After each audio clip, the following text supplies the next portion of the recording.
മുഖ്യമന്ത്രി ക്ഷണിച്ച അത്താഴ വിരുന്നിന് ഗവർണർമാർ നോ പറഞ്ഞു. ഇന്നലെ മാധ്യമങ്ങൾ ആഘോഷിച്ച നട്ടാൽ കുരുക്കാത്ത പച്ച നുണ.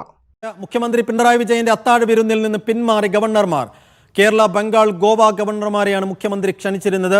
അത്താഴ വിരുന്നിൽ പങ്കെടുത്താൽ തെറ്റായ വ്യാഖ്യാനങ്ങൾക്ക് ഇടം നൽകുമെന്ന് ഗവർണർമാർ വിലയിരുത്തിയെന്ന് സൂചന. ഇന്ന് ക്ലിഫ് ഹൗസിൽ വെച്ചായിരുന്നു പരിപാടി തീരുമാനിച്ചിരുന്നത്.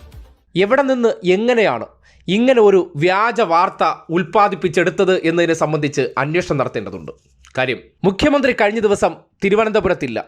ഒരു മുഖ്യമന്ത്രിയുടെ ഔദ്യോഗിക പരിപാടികൾ നിശ്ചയിക്കുന്നത് അന്ന് രാവിലെയല്ല, മുൻകൂട്ടിയാണ്. ഓരോ ദിവസത്തെയും പരിപാടികൾ മുൻകൂട്ടി നിശ്ചയിച്ച് അത് ചാർട്ട് ചെയ്യപ്പെടുന്നതാണ്.